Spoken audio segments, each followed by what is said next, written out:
Bienvenidos a Palabras Más y bueno, a todos nuestros amigos que nos ven a través de Teleamiga Internacional y nos escuchan a través de Radio Amiga Internacional. Queremos darle la bienvenida hoy a su programa y decirles que empiecen a escribir ya a través de @Palabras Más. Y bueno, quiero darle la bienvenida a nuestro equipo, a Jennifer. Jennifer, bienvenida a este programa, hoy Política Internacional, bienvenida a Palabras Más. Muchas gracias, Alberto. El día de hoy, como lo decías, estaremos hablando del tema de política internacional. Haremos un recuento desde Francia, Cuba, Venezuela y toda América Latina. Y también le doy la bienvenida a mi compañera Andrea Monsalve. Andrea, buenas noches. ¿Cómo están todos? Bienvenidos una vez más a una emisión de Palabras Más y quiero darles la bienvenida pues a esta emisión, además que hoy vamos a hablar de política internacional, pero desde ya quiero invitarlos a todos ustedes que nos están viendo en casa, en redes sociales y que nos escuchan a través de Radio Amiga Internacional, que participen en la encuesta del día de hoy. ¿Cree usted que Colombia debe intervenir en los asuntos internos de Venezuela? Usted puede participar en nuestro Twitter, Facebook, @Palabras Más. Le doy paso a Beto en la mesa de trabajo. Bueno, Andrea, y ya saben, ¿no? Pueden escribirles a nuestros invitados, que ya los voy a presentar el día de hoy. Y bueno, quiero darles toda la bienvenida y lo que les digo ya, a escribirles a nuestros invitados y quiero empezar pues con Fabián. Fabián, bienvenido, sociólogo, doctorado en sociología. Al doctor Fabián Sanadas. Fabián, bienvenido a Teleamiga, a su casa y a Palabras Más. Buenas noches, pues muchas gracias por la invitación. Bueno, y quiero darle la bienvenida a Hernán. Hernán, bienvenido, columnista de La Franja, abogado. Bueno, bienvenido y bueno, invitado de siempre de Palabras Más. Muchas gracias, me alegra mucho verlos crecer y muy contento de estar aquí. Bueno, y quiero darle la bienvenida a Anderson. Anderson, bienvenido, analista político. Bueno, ¿en qué anda Anderson? Soy economista, analista político, también soy columnista del Tiempo en Palabras Más. Quiero agradecer la invitación, Beto, y a Jennifer y a todos. Bueno, y yo quiero empezar abriendo esta mesa al día de hoy, Jennifer y muchachos, con la siguiente consulta, y quiero pues que el público también empiece a hablar a través de las redes sociales. ¿Qué consideración ustedes le merecen a la injerencia, por decirlo de alguna manera, de la administración de Estados Unidos en Siria, en Venezuela, estos países que recientemente pues está dirigiendo el presidente Donald Trump?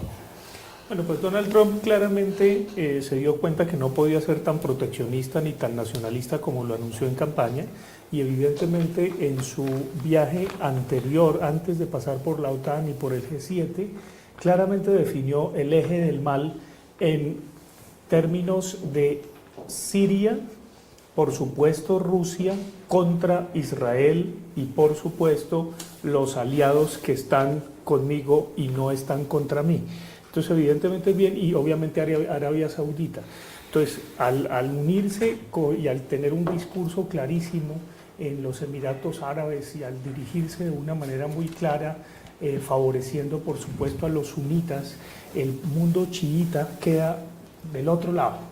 Entonces, evidentemente, es una articulación clara con Israel, con Arabia Saudita y, por supuesto, el nuevo eje del mal, porque así lo dijo, no es una guerra de religiones, no es un choque de civilizaciones, sino del mal, estaría en el mundo de Siria y, por supuesto, en aquellos que tácita o explícitamente protegen a Siria, por supuesto, digo tácita o implícitamente, y de alguna manera hay un desafío geopolítico nuevo.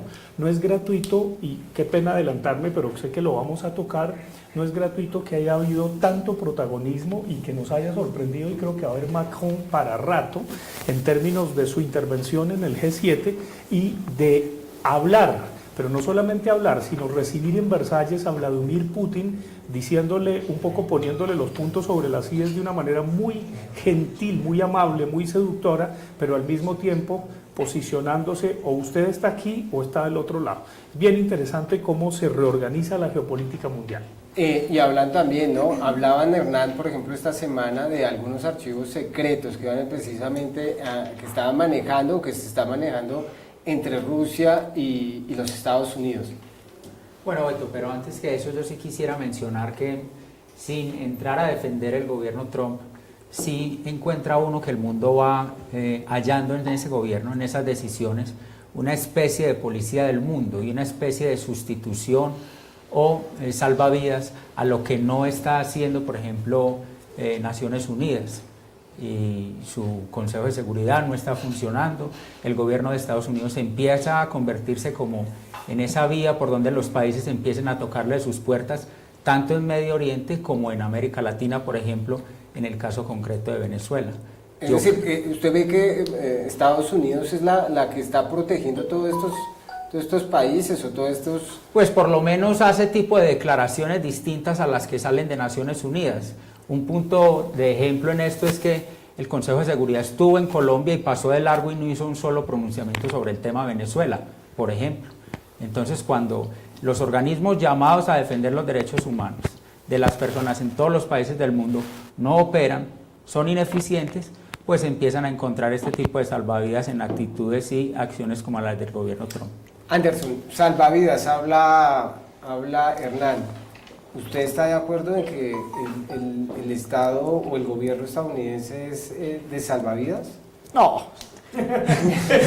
Eso es como creer en la Inmaculada Concepción, más o menos. Más o Si no menos. hubiese intereses. Sí, Tan no, inmaculado como el no. Consejo de Seguridad que no opera en ninguna medida. El consejo, todos sabemos que la ONU en su porcentaje tácito es controlado por los Estados Unidos. Lo decía un embajador, creo que es el embajador de Bolivia en los Estados Unidos. En los Estados Unidos son ente de control, son los jueces y son los protectores de la ONU. Entonces decir aquí que la ONU no se ha pronunciado o lo ve inviable lo de Venezuela, no creo, no son el salvavidas de Venezuela. Venezuela, el propio salvavidas de Venezuela es su propio pueblo. Ese es el propio salvavidas de todas las naciones, es su propio pueblo, sus historias culturales, su gestión como país, y no se debe recurrir a que un país como Estados Unidos, que todos sabemos que sí, exacto, tiene una grúa encima de los golfos petroleros de Venezuela, van a salvar gratuitamente un país. Y no, y pues de antemano con todo lo que estaban diciendo, creo que definitivamente Estados Unidos no es el salvavidas ni es el policía del mundo. Incluso es la primera vez que el gobierno de Estados Unidos interviene y ataca directamente al gobierno de Bashar al-Assad, al gobierno sirio. Entonces, ¿cómo vamos a creer que va a ser el salvavidas cuando incluso esa intervención por parte de Estados Unidos en Siria genera un efecto nocivo? Porque recordemos que Washington y Moscú han tenido relaciones muy cercanas, lo cual implica que por ser miembros del Consejo de Seguridad de la ONU se generen un rompimiento de lazos internacionales que no solo va a afectar a Estados Unidos sino a muchos países. Entonces creería que ese principio que consagró la ONU desde 1945 de la no intervención en los estados se está rompiendo definitivamente, y Estados Unidos no es el que va a salvar el mundo. Pero, sí. Pero un momento, Beto, yo quiero creo aclarar que un la tema. ONU ha sido bastante beneplácita y se nota que está detrás de los intereses de los Estados Unidos, porque sí no han hecho aclaraciones de esas intervenciones, de esos muertos que ha tenido Siria. Yo creo que eso está en contraparte con su pronunciamiento. Y además lo que ocurrió en Alepo fue aterrador. Cuando uno mira obviamente cómo se tomó esa ciudad, la cantidad de muertos que hubo, la cantidad de justificaciones baratas en la prensa internacional, evidentemente sí hay un llamado en ese sentido. Pero hay que recordar que quien más recuerda que paga más en la cuota de las Naciones Unidas es Estados Unidos. Entonces ahí hay un permanente chantaje, como yo pago, yo hago lo que me dé la gana. Pero obviamente dijéramos sí, efectivamente no se trata del salvavidas, no es el Salvador, aunque obviamente se va a erguir como tal, ni más faltaba. Su discurso va a ser ese. Yo no creo que le funcione tanto como a George Bush, porque es bastante bruto en términos de brutus. Cuando uno ve a Donald Trump empujando al primer ministro de Montenegro en la reunión de la OTAN, es realmente grotesco. Es decir, es tan grotesco como los que lo esperaron en un pasillo para decirle: ¿qué hubo, señor presidente? Aquí estamos, mírennos. Es triste, ¿no? Yo sabía que el debate no iba a estar ajeno a eso, pero es así. Profesor, yo le quiero hacer una pregunta y de verdad se la hago porque siento que merece una respuesta, y usted y las personas que conocen. ¿Cuál ha sido la eficiencia de los organismos internacionales, Naciones Unidas, OEA, en este tipo de crisis dentro de los países, si se quedan respetando la no intervención mientras las crisis avanzan en cada una de las sociedades, en el mejor de los casos presos, en el peor de los casos muertos, y no hay cómo disminuirlos y nos quedamos diciendo no, principio de no intervención en los países. Entonces, ¿cuál es la eficiencia y la razón de ser de estos organismos? Voy a darle la respuesta para que nos la dé en 30 segundos, profesor. No, es que esos organismos Fabián. fueron creados no para intervenir, sino como una tutela de certificación de la democracia en el mundo. Hay algunos que tienen una vocación guerrerista y quisieran que llegaran así como marcianos, tipo una película de Schwarzenegger. No, para eso no fue creada ni la ONU ni la OEA. Ahora, lo que sí pueden hacer es descertificar a Venezuela, lo que sí pueden hacer es censurarla, lo que sí pueden hacer es presionarla, y por supuesto eso contribuye a que efectivamente el régimen no le siga, y qué pena ser tan franco, mamando gallo al pueblo. Eso sí es importante. Bueno, entonces vamos a dar paso a Andrea Monsalve, que nos tiene una información. Claro que sí, nosotros después de una pequeña pausa vamos a volver con Cumpliendo un Sueño, porque en este tema de política internacional Colombia ha tenido una importante participación en momentos trágicos, en momentos de tragedia en Perú, en Haití y en otros países, pero todo esto después de la pausa.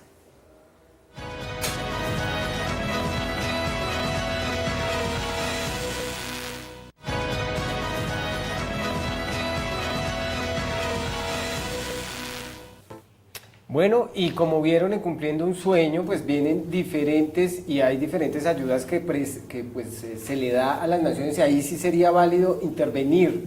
¿No creen ustedes que pues ese sí sería el papel? ¿Y cuál sería entonces, profesor Fabián, los momentos en que debería haber intervención en los países? No, por ejemplo, el Consejo de Seguridad de las Naciones Unidas tiene un mandato muy claro, y evidentemente va a haber una tensión muy fuerte, sobre todo con las provocaciones de Corea del Norte.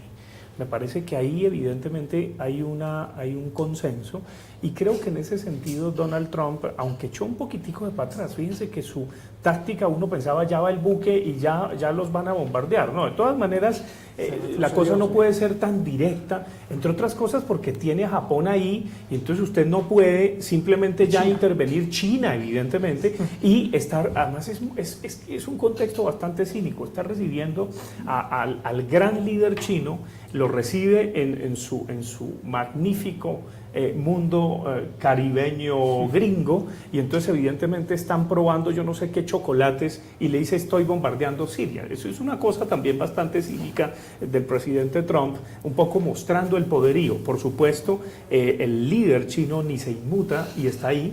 Evidentemente firman un gran acuerdo comercial, quiere tenerlo de su lado, pero evidentemente la provocación no puede ir tan allá. Es con la venia de China con quien se podría efectivamente concertar si se hiciese una intervención en Corea del Norte, y por supuesto contando con Corea del Sur. Bueno, pero yo quiero invitar, antes de que empecemos nuevamente el debate, a invitar a nuestros televidentes a que veamos la nota de Cumpliendo un Sueño y miremos las ayudas que pues nuestro país ha enviado y ayudado.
Bueno, quiero invitar a todos los que nos ven, nos escuchan a través de Radio Amiga Internacional, que estén muy pendientes porque la próxima semana vamos a traer algo de pescadito. Vamos a traer una nota de pescadito y quiero que estén muy conectados porque va a estar Carlos Vives, creo por allá va a estar Andrea. Ahora nos irá a contar Andrea cómo va a estar el tema de Cumpliendo un Sueño.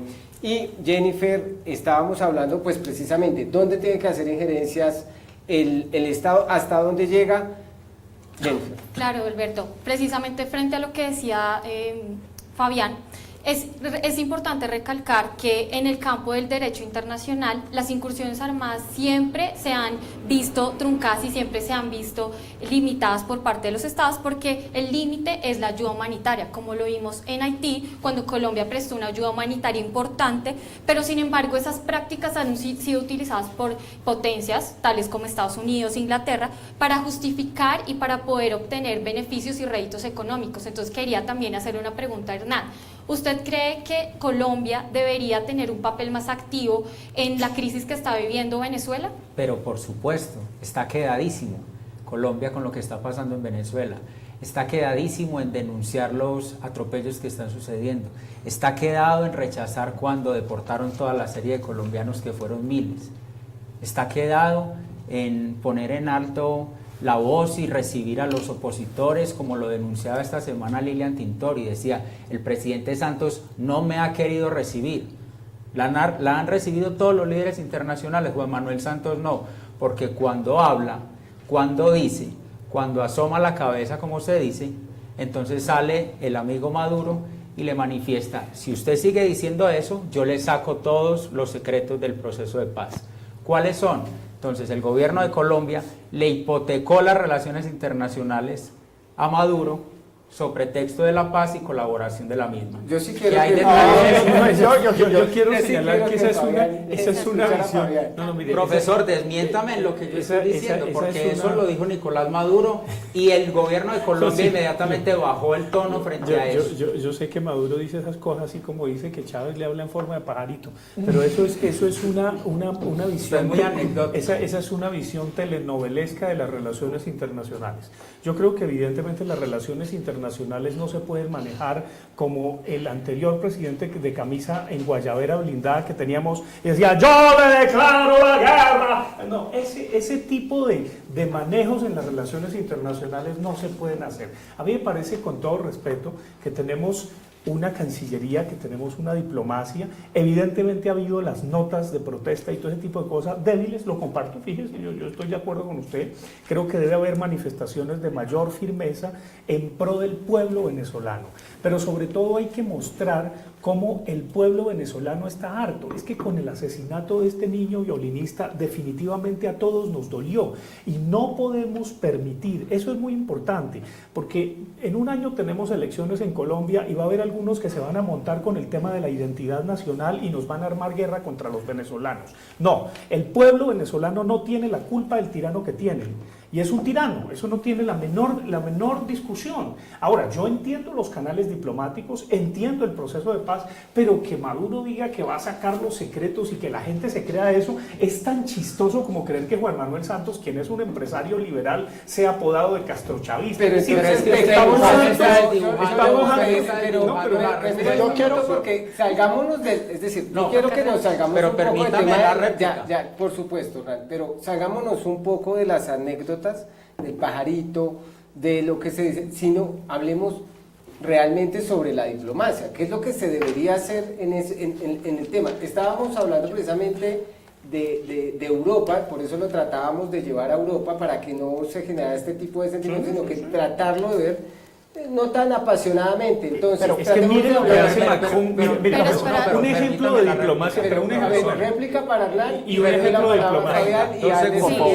Y en dos temas rápidamente. En ese exceso de ejemplo que usted hizo en el tono elevado de la guayabera y eso. No, es que además yo no soy el que eleva el tono. No, por eso, pero quien eleva el tono es un expresidente que eleva el tono en su cuenta. Pero en su ejemplo yo le podría mostrar a usted cómo los deportados en esa época de Colombia, colombianos hacia nuestro país fueron menos, cómo nunca nos sacaron, cómo por lo menos le pagaban y cómo respetaban a Colombia y cómo se medían. Eso ya es materia de discusión, pero que nos fue mejor con ese tono elevado, nos fue mejor que con el sometimiento de hoy.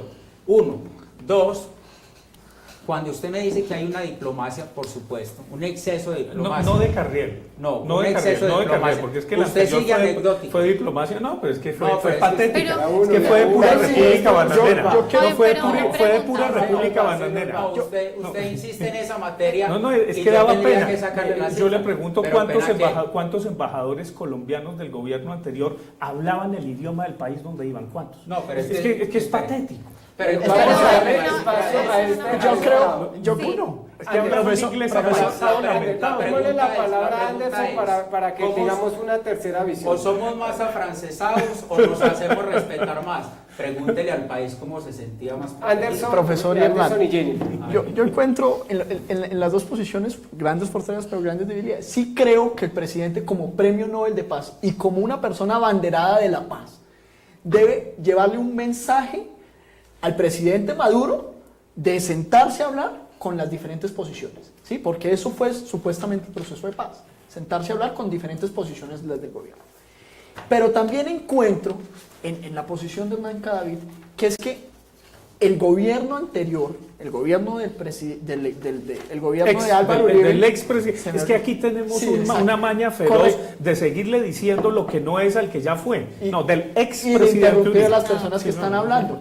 Y Del senador. creo que el senador Álvaro Uribe, porque es senador, el senador Álvaro Uribe también lo está tomando como parte de su abanderación política. Entonces tenemos que ayudar al Estado venezolano. ¿Para qué nos vamos a Venezuela si no hemos podido resolver bastantes conflictos que tenemos aquí? Tenemos conflictos patéticos en el Chocó. Bueno, sí, no solo el Chocó, hay varias En cosas, muchas zonas. hay varias zonas, pero quiero también invitar a Jennifer nos dio una invitación para ver una nota del reto. Cuéntenos, Jennifer, de qué se trata. Así es, Alberto. Cuéntenos a los televidentes. Bueno, como les estaba comentando Alberto, estuvimos hablando también de este tema de las relaciones internacionales con el profesor Andrés Bernal, quien nos dio su postura frente a la crisis en Cuba, en Venezuela. Entonces veamos la nota en el Vamos a reto. ir primero a unos comerciales Unos cortos para que no se lo van a perder esta nota que hizo Jennifer con el profesor Andrés Andrés Bernal. Bernal. Para que no cambien de canal. Eso. No, nos esperan que esto lo resolvemos. Bueno, no se lo pueden perder.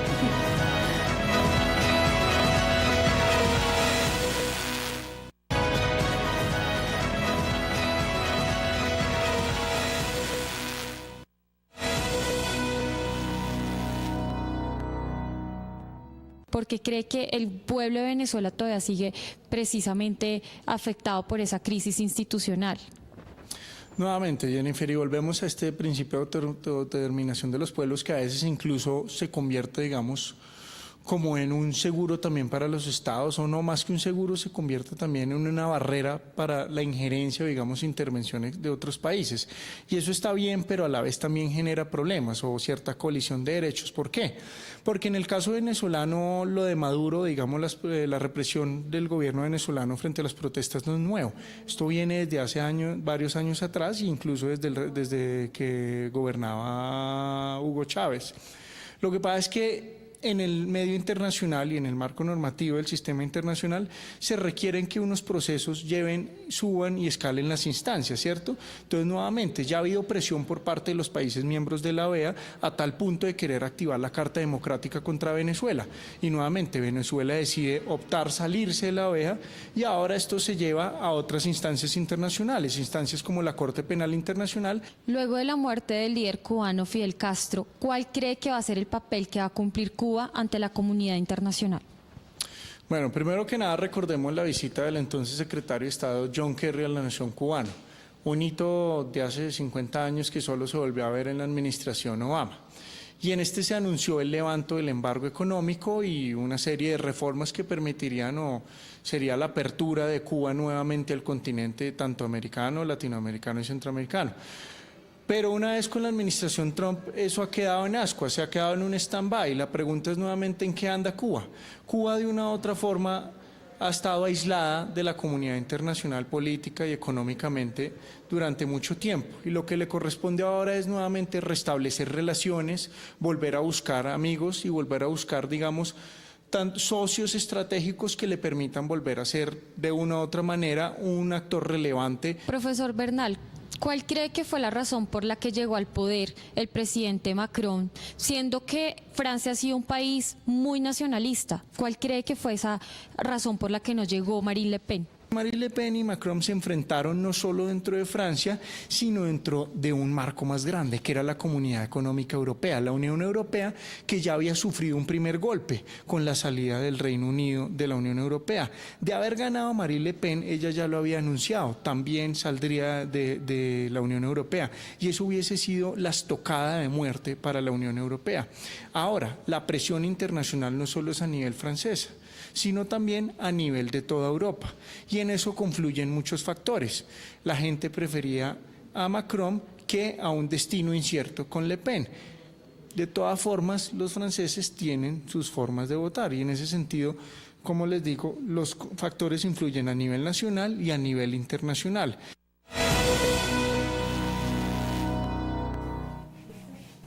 Bueno, como veíamos en la nota, el profesor Bernal nos hablaba sobre la incursión y cómo el principio de no intervención debe respetarse en el caso de Venezuela.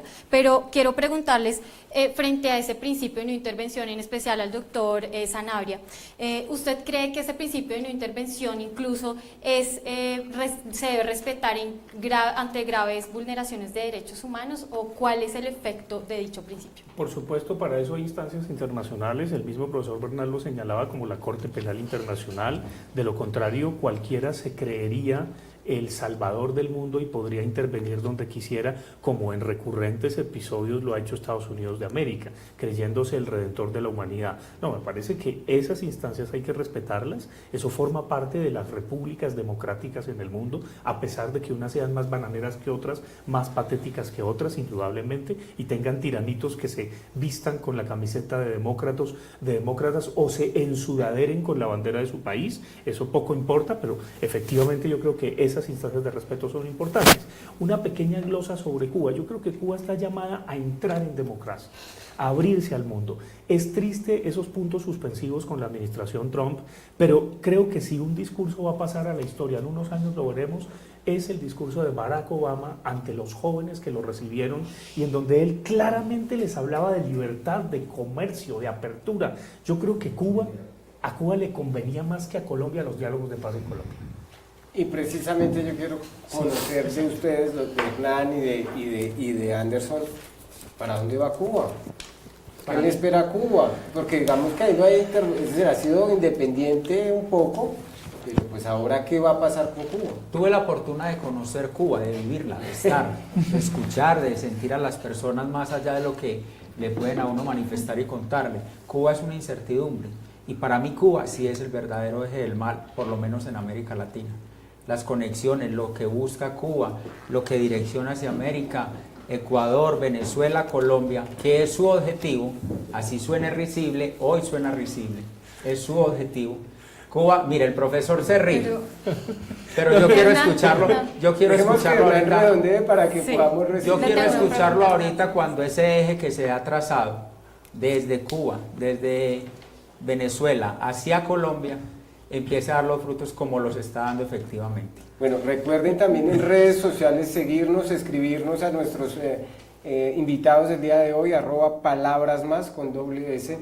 Le voy a dar la palabra a Anderson, Jennifer, y terminamos con Yo quiero concluir con algo que se había hablado de la migración entre Colombia, y eso es lo último Estamos que voy a hablando de decir. Cuba, ¿no? Sí, pero Okay. creo que me faltó concluir con eso, y es, si los gobiernos empiezan a sentir, como nos ha pasado y que ha sido la clave de nuestro conflicto y de nuestras sociedades, pagar con ojo por ojo y diente por diente, entonces terminamos con sociedades, perdón la expresión grotesca, tuertas y muecas, ¿sí? No, eso de pagar con también devolviendo venezolanos, como seguramente, no hace la diplomacia. Ahora, hablando con Cuba, siempre he pensado que los extremismos son malos, ¿sí? Y la persona más extrema, que quizás era el eje del mal, como dice Hernán David, pues era Fidel Castro, que no es tan mal. Envidiaríamos que los colombianos tuviéramos ese índice de desarrollo humano que tiene Cuba. Lo envidiaríamos, la verdad lo envidiaríamos. ¿Cuál desarrollo humano? Sí, tienen un desarrollo humano, que es un bienestar diferente, que no viven en mansiones, pero viven con lo que necesitan, viven como una sociedad. Y no viven aquí con vías 4G, pongo eso entre paréntesis, pero matándose por medio del camino. Entonces, considero de que, claro, Cuba ¿para dónde va sí Cuba, debe tener Anderson? más ¿Para libertad. dónde va Cuba? Cuba va para la apertura. Cuba va para la apertura. Raúl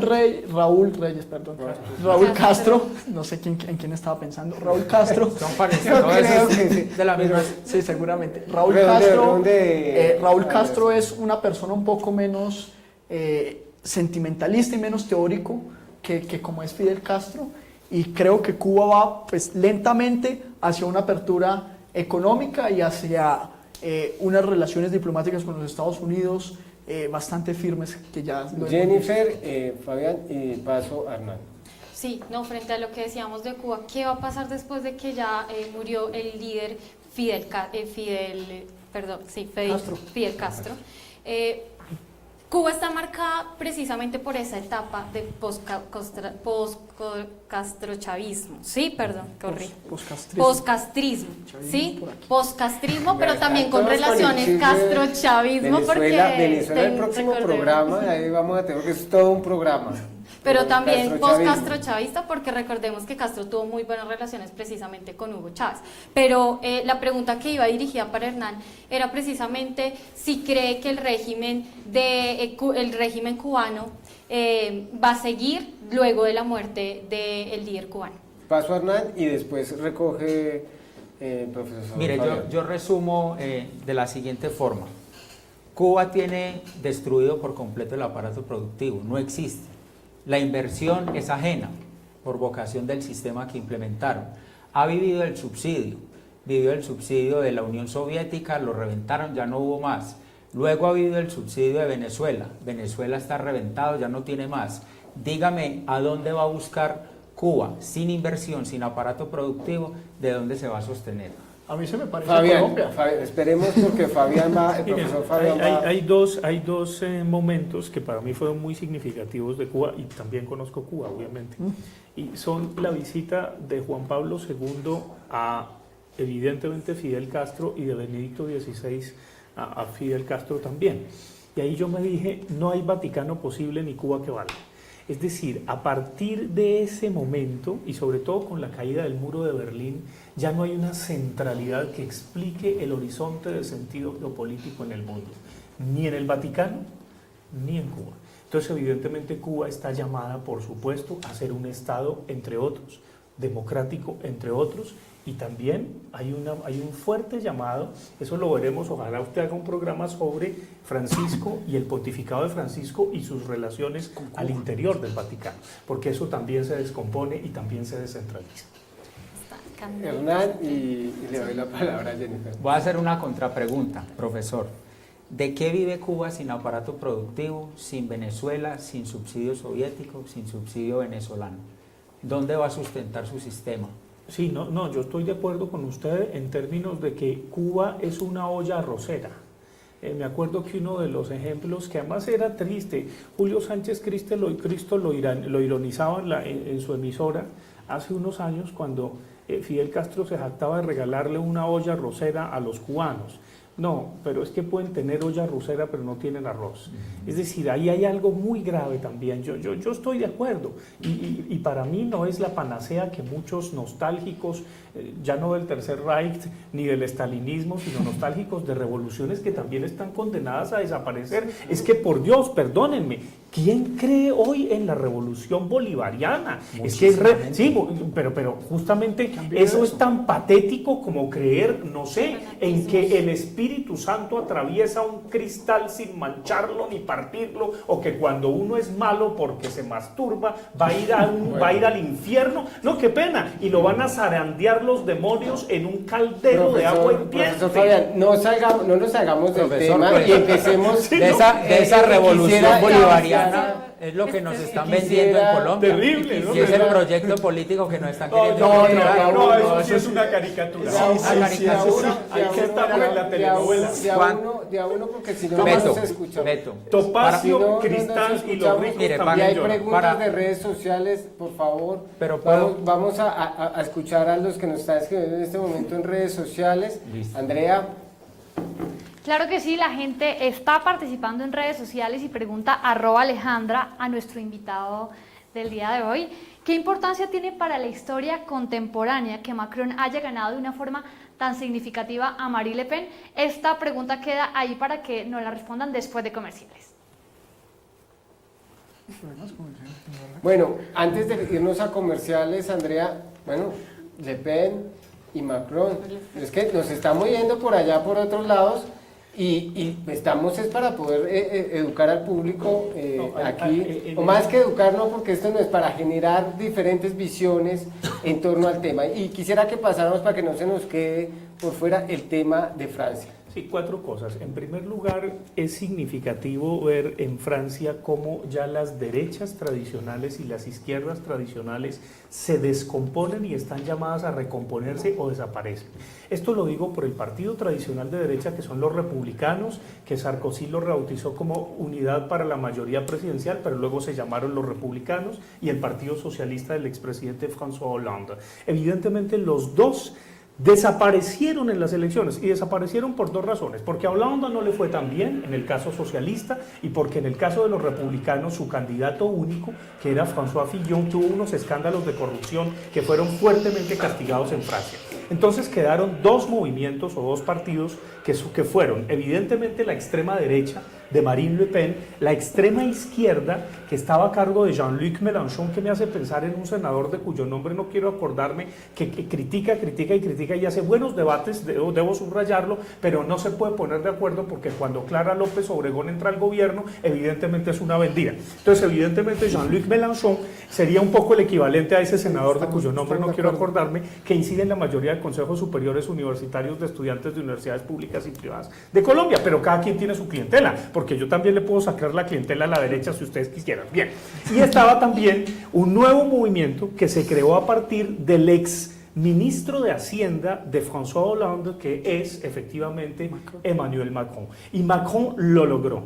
Es un tipo que va más allá, 5 veces más allá, es decir, cuando usted va, él ya fue y volvió 5 veces. Entonces es un tipo absolutamente genial que logró hacer una campaña excepcional. Yo les recomiendo un documental que ellos mismos en tiempo real muestran de excelente marketing político, y que hace, y yo lo dije en un debate televisivo, que en Colombia se deba producir un efecto Macron, y en las democracias occidentales ahora todos van a querer ser Macron y empezar con el 2% a ver si lo logran. Como empezó, por ejemplo, con Le Pen, que empezó a parecerse un poco a Donald Trump, y no Sí, le funcionó. Pero en el caso No de le Marine Le funcionó. Pen es muy distinto, porque los franceses nunca en segunda vuelta, casi que hay un acuerdo cuando pasa el Frente Nacional a segunda vuelta, de que todos votarían por el que fuera, aún por Jean-Luc Mélenchon, si hubiese sido Mélenchon, evidentemente si hubiese sido Fillon, si hubiese sido Macron. La ventaja de Macron es que no va a tener mayoría en las legislativas, pero la está conquistando. Yo creo que su golpe de genio es que él sí las va a tener, su nuevo movimiento nos va a dar sopa, seco y sobremesa, sus movimientos Hernán, internacionales son geniales, interesante. y va a haber Macron para rato, Es por lo menos para 10 años. Hernán, ¿cree que acá en Colombia sí va a pasar, digamos, el efecto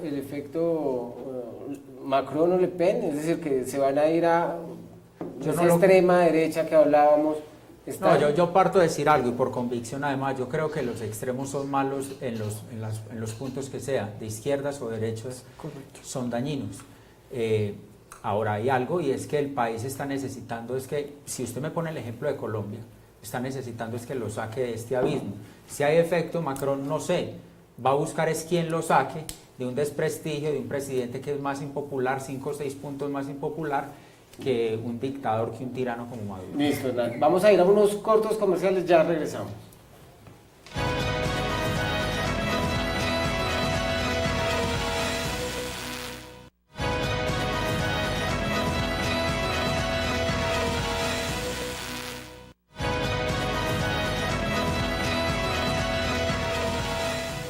Claro que sí, aquí estamos una vez más en el quiz de Palabras Más y en esta oportunidad, como ya lo saben, nos encontramos con Fabián Saavedra. Fabián, bienvenido al quiz. Sanabria. Sanabria, bienvenido al quiz. Gracias, Andrea. Bueno, vamos a medir qué tanto sabe usted de historia de Colombia. Pero más allá de eso y antes de iniciar, quiero preguntarle, porque es que nuestro juego y nuestro quiz se llama Hagámosle a la paz. Qué ¿Usted bonito. le hace a la paz? Claro, yo creo que la paz es como el estado más importante. Si ustedes ven, una de las enseñanzas cristianas y de las religiones en general es la paz, así como la fraternidad. Inclusive el mismo Cristo pedía que uno perdonara no 7 veces, sino 70 veces 7. Eso sí que es importante para quienes se dicen cristianos en este país y no son capaces de perdonar la guerrilla.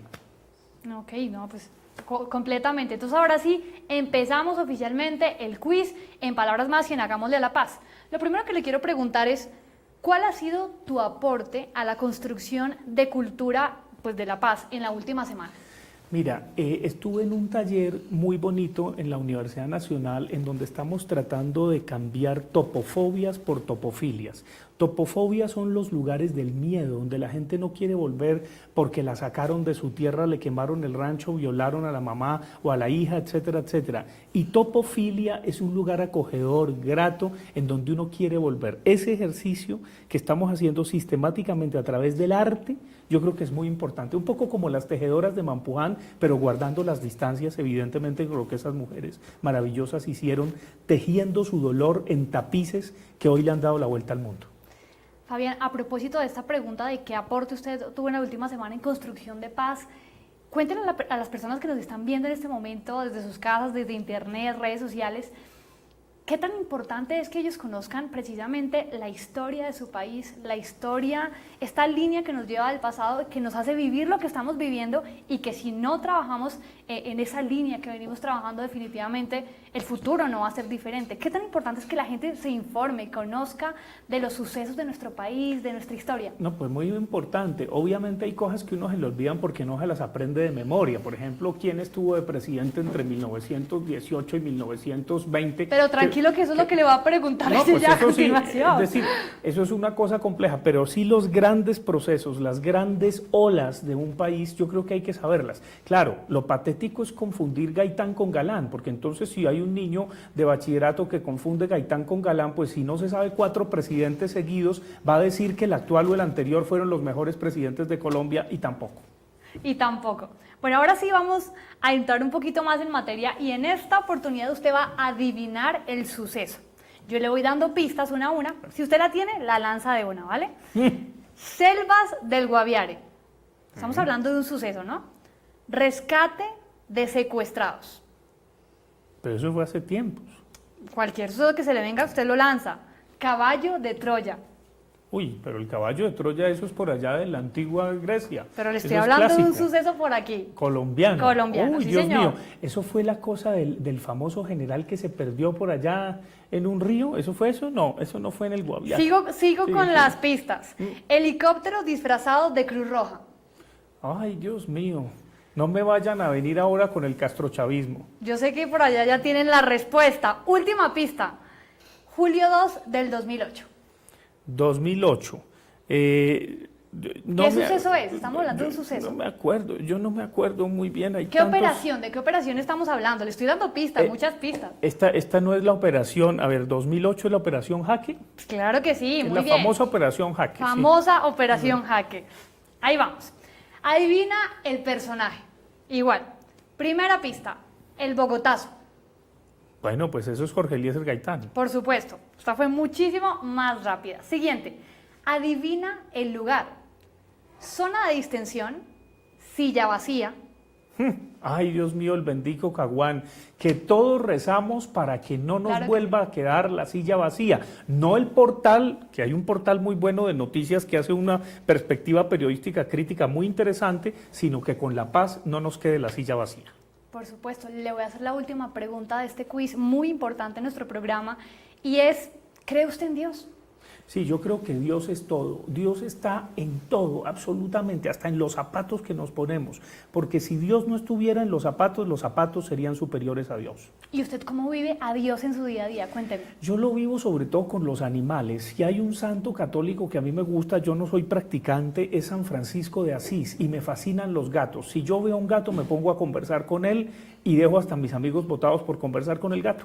Claro que sí. Fabián, aprobó el quiz, felicitaciones. Bueno, muchas gracias a Teleamiga y que sigan viendo este maravilloso programa. Claro que sí, a toda la gente que nos vio en esta emisión, a Fabián, a cada uno de nuestros invitados, y vamos con Beto en la mesa de trabajo. Chao. Bueno, quiero agradecer a todos ustedes que están todos los días ahí en la pantalla viéndonos y bueno, agradecer hoy a nuestro equipo de trabajo, a Hernán, muchísimas gracias. No, a ustedes, muchísimas gracias. Anderson, muchas gracias. Gracias a ustedes por invitar y yo quiero hacer un llamado a todos los que nos ven y es que sigamos contribuyéndole a esta paz, pero una paz que va más hacia la cotidianidad, más hacia no hacer guerras contra el otro. Por favor. Y bueno, es decir, también quiero a Jennifer Gallón agradecerle por estar acá, pero también a Calú, a Víctor. Mauricio Guzmán, a Víctor Castaño, Toda la producción. A todo el a equipo toda la de producción, producción. a nuestros camarógrafos, A Camila y bueno, Gómez. y a Camila Gómez y Jennifer para que te despidas de los televidentes. Bueno, muchas gracias Alberto, a Hernán por haber venido, a Fabián, a Anderson y a todos nuestros seguidores. Les pedimos que sigan así súper pendientes de nuestro programa y gracias a nuestros patrocinadores, a Joana Cano, a Marcela Vallejo, a Diego Benalcázar y a Ronda. Entonces, nos vemos en la próxima emisión. Bueno, también aristas y nada, vean la repetición el jueves a las 10 de la mañana. A todos muchas gracias, nos vemos dentro de 8 días. Gracias.